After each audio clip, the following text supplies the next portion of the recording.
V-Guard presents कौन जीत रहा है, को पावर्ड बाय सेंसोडाइन एंड विमल। बोलो जुबां केसरी। सपा विधायक इरफान सोलंकी से संबंधित मामले में एक नया मोड़ आ गया है।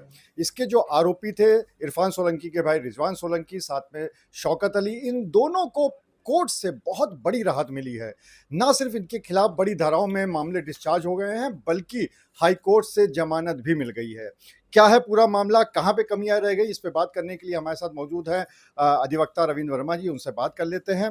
वर्मा जी, सबसे पहले तो ये बताइए कि आखिर यहाँ की कोर्ट में, जिला अदालत में क्या हुआ है इस मामले में? ऐसा है कि शौकत अली के खिलाफ ये एफआईआर उस दिन दर्ज की गई थी जब ये पिछले मामले में जमानत पर रिलीज होने वाले थे। पुलिस ने जानबूझ करके जो वेरिफिकेशन होता है श्योरिटीज का, उसमें भेजने में रिपोर्ट देरी की। जब कोर्ट ने सख्त कदम उठाया कि अगर अब रिपोर्ट नहीं आई तो कार्रवाई की जाएगी, तो इन्होंने जिस दिन रिलीज होना था उसी दिन ये एफआईआर दर्ज करके और जेल से छूटते ही, रिहा होते ही दोबारा कस्टडी में लेकर के वापस जेल में कर दिया। तो ये तो पुलिस ने जो एफआईआर जल्दबाजी में की थी, उसमें इन्होंने ये दिखाया था कि कोर्ट के बाहर जब वो 11 एडीजे कोर्ट, एमपीएमएलए कोर्ट में ये अपना तारीख पर, नियत तिथि पे आए हुए थे और ऑलरेडी पुलिस की कस्टडी में वहाँ पे घेरे में थे, तो ये आरोप था कि इन्होंने बुला करके विष्णु शंकर सैनी को जो है बुला करके धमकाया और उससे रुपयों की मांग की और उसको जान-माल की धमकी दी, ये एक आरोप था। लेकिन इस मामले में पुलिस ने ना तो जो पुलिस वाले जिनकी कस्टडी में थे उनका कोई बयान लिया कि इस तरीके की कोई घटना हुई या नहीं, ना कोर्ट के सामने सीसीटीवी फुटेज थी उसको खंगाला, उसमें भी नहीं देखा।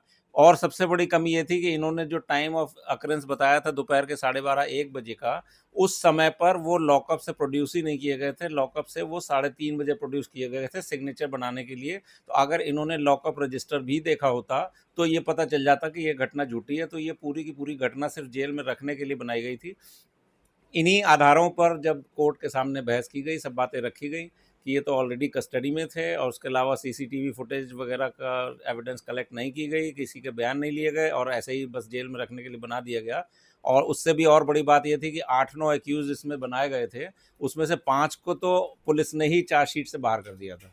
सिर्फ ये 2 लोग, रिजवान सोलंकी और शौकत अली, को जो है उन्होंने चार्जशीट किया था। बाकी 5 लोगों के नाम हटा दिए थे और 2-3 लोगों के लिए ये कहना था कि अभी विवेचना जारी है। तो इन परिस्थितियों में जब ये जेल कस्टडी में थे तो 307 का या 306 का तो कोई मामला वैसे भी नहीं बनता, क्योंकि ना तो इन्होंने डायरेक्ट कोई रंगदारी उगाई वाला मामला था और ना ही जो 307 का आरोप था कि गोली-वोली चल गई और बच गए, वो इस तरीके का कोई आरोप इनके ऊपर था। तो ये रिजवान और शौकत अली के ऊपर ये सारे आरोप हटा करके ट्रायल कोर्ट ने, 7th एडीजे ने उसको, डिस्ट्रिक्ट जज को लेटर लिख दिया कि इसको लोअर कोर्ट में चलने लायक है, मजिस्ट्रेट ट्राइबल केस है, तो इसको वहाँ पे किसी भी सीएमएम के रेफरेंस से और आगे भेज दिया जाए ट्रायल के लिए। तो इस वजह से जो मेन एविडेंस एलिगेशंस और चार्जेस थे 386 और 307 के, वो हटा करके अब मजिस्ट्रेट ट्राइबल केस है, उसको वापस भेज दिया।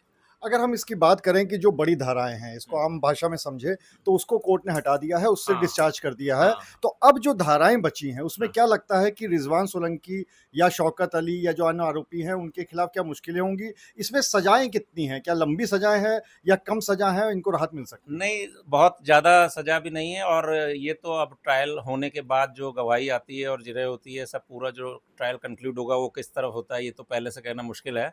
लेकिन मेरिट्स पे ये कहा जा सकता है कि कोई बहुत मजबूत केस अब नहीं बचा। ज़रा उसमें 5 से जो एक्यूज़ थे उनको तो चार्जशीट से ही हटा दिया गया और बाकी के जो सेक्शंस थे वो हटा दिए गए। तो इतना कुछ तो पुलिस और कोर्ट के लेवल पे ही उसको डिस्कार्ड किया जा चुका है केस को। अब बाकी बचे केस में बहुत ज़्यादा मुश्किलें होंगी, ऐसा लगता नहीं।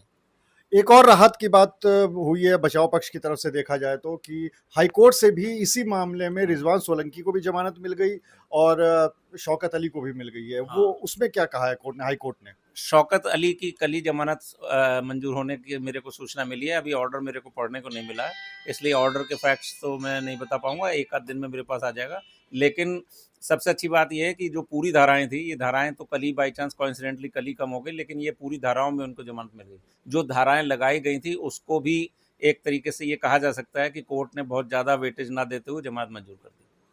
तो क्या मतलब आपकी बातों से ऐसा समझा जाए कि कहीं न कहीं पुलिस ने इस पूरे इरफान सोलंकी या रिजवान सोलंकी या शौकत अली से संबंधित मामलों में बहुत ज़्यादा जल्दबाजी की है और पूरी तरह से अपनी चार्जशीट में उतनी मजबूती नहीं रखी, हाँ। ये कहा जा सकता है? ये बिल्कुल कहा जा सकता है कि ये सब जल्दबाजी में किसी एक निश्चित स्ट्रैटेजी के तहत हो रहा है। क्या है स्ट्रैटेजी, ये तो पीछे की बात नहीं जानी जा सकती, लेकिन ये है कि पर्पस जो है उस जल्दबाजी की एफआईआर का यही था कि किसी तरीके से शौकत अली जेल से छूटने ना पाए।